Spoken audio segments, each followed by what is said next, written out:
বন্ধুরা, পাকিস্তানের স্বপ্ন ভঙ্গ হওয়ার পথে।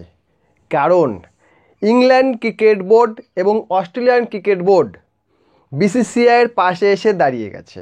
তারা বলছে বিসিসিআই যা বলবে আমরা তাই করব। বিসিসিআই হলো আমাদের বাবা, আমরা তাদের ছেলে, অতএব বিসিসিআই যা বলবে আমরা তাই করব। পাকিস্তানে খেলতে যাওয়া নিয়ে এমনই বক্তব্য রেখেছে ক্রিকেট অস্ট্রেলিয়া এবং ক্রিকেট ইংল্যান্ড। ঠিক আছে, ইংল্যান্ড ক্রিকেট বোর্ড এবং অস্ট্রেলিয়ান ক্রিকেট বোর্ড এমনই বক্তব্য রেখেছে। এরপরে পাকিস্তানে যেন অ্যাটম বোম পড়ে গেছে। পাকিস্তান এখন ভাবতে বসেছে এবার কি হবে, আব ক্যা হোগা, হাম ক্যাসে ক্রিকেট খেলেঙ্গে, আমরা ক্রিকেটটাকে কিভাবে খেলবো ভাই। বিসিসিআইয়ের পায়ে ধরছে, হাতে ধরছে, ভাই আমাদের এখানে খেলতে আয়। ওখানকার পাবলিক রিয়াকশান দিচ্ছে, এদের অকাত নেই। মানে পাবলিকই বলছে, দেশের পাবলিকই বলছে যে পিসিবি পেলের ক্রিকেট বোর্ডের অকাত নেই বিসিসিআইকে নিয়ে এসে তাদের বাড়িতে খেলানো। মানে তাদের দেশে ভারতীয় ক্রিকেট দলকে আনার মতো অকাত নেই পিসিবির, এমন কথা বলছে ওখানকার পাবলিক। তাহলে হ্যাঁ রে পিসিবির দল, তোরা কোন আক্কেলে চ্যাম্পিয়ন ট্রফি হোস্ট করার জন্য বিট করতে গিয়েছিলি? আর আইসিসির কত বড় মাথা যে, সরি ওটা বড় নয়, ওটা মোটা মাথা, কত মোটা মাথা যে তারা পিসিবি অর্থাৎ পেলের ক্রিকেট বোর্ডকে দিয়েছে হোস্ট করতে কি না চ্যাম্পিয়ন ট্রফি, যেটা 8 বছর পরে খেলা হচ্ছে। যেই চ্যাম্পিয়ন ট্রফি 8 বছর পর অর্গানাইজ করা হচ্ছে, সেটাকে অর্গানাইজ করার দায়িত্ব কাকে দিয়েছে? পিসিবিকে, পাকিস্তানকে। এমন একটা দেশ যেটা দেউলিয়া হয়ে গেছে, ভিখারির দশা, খেতে ঠিক করে পায় না, আটার জন্য মারামারি করে।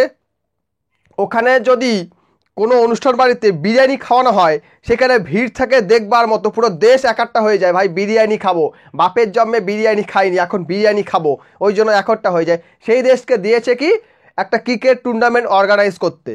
সম্প্রতি একটা রিপোর্ট বেরিয়েছে, যুক্তরাষ্ট্রে যে টি20 ওয়ার্ল্ড কাপ হয়েছে, সেখানে 143 কোটি টাকা লস হয়েছে আইসিসির। 143 কি এর বেশি হবে, অ্যাকচুয়ালি নাম্বারটা আমার মনে নেই। 143 কি 150 কোটি টাকার মতো লস হয়েছে আইসিসির। শুধুমাত্র ভারতীয় ক্রিকেট ম্যাচ, মানে যেই সব টিমের সঙ্গে ভারত খেলছিল ওই ম্যাচগুলো বাদে প্রতিটা ম্যাচে লস হয়েছে। ভারত পাকিস্তান ম্যাচ, ভারত বাংলাদেশ ম্যাচ, যে সকল ম্যাচগুলো হচ্ছিল সেই সব ম্যাচগুলো বাদ দিলে প্রতিটা ম্যাচে আইসিসির লস হয়েছে। এরপরেও কিছু তার কাটা পাবলিক আছে, কিছু বাংলাদেশে আছে, কিছু পাকিস্তানে আছে, তারা এসে বলবে ভারতকে ছাড়া ক্রিকেট টুর্নামেন্ট অর্গানাইজ করো। সেখানে তো আইসিসি ফতুর হয়ে যাবে ভাই। ভারতের সঙ্গে অনুষ্ঠিত হওয়া ম্যাচগুলোর থেকে আইসিসি রেভিনিউ কামিয়েছে $25 মিলিয়ন, বাকি ম্যাচগুলো থেকে আইসিসি রেভিনিউ কামিয়ে $17 মিলিয়ন। ভারতীয় টিম একাই দিল $25 মিলিয়ন, বাকি রেস্ট অফ দ্য টিম মানে যতগুলো টিম রয়েছে তারা দিল $17 মিলিয়ন।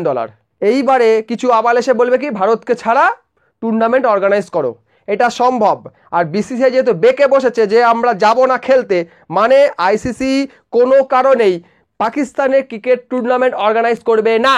আর যদি না করে, পাকিস্তান আবারও কোনো টুর্নামেন্ট হোস্ট করতে পারবে না, আইসিসি কোনো টুর্নামেন্ট হোস্ট করার মুখে এসেও করতে পারবে না, কারণ ভারত যাবে না। আর ভারত না গেলে ক্রিকেট খেলাটাই বন্ধ হয়ে যাবে। যেখানে একটা টিমের কাছ থেকে $25 মিলিয়ন রেভিনিউ আসে, বাকি 19টা টিমের কাছ থেকে $17 মিলিয়ন রেভিনিউ আসে, তাহলে বুঝতে হবে টিমটা পাওয়ার কতটা। আর তাকে বাদ দিয়ে কোনো কারণে ক্রিকেটকে অর্গানাইজ করা যাবে না, এটা আইসিসি খুব ভালো করেই জানে।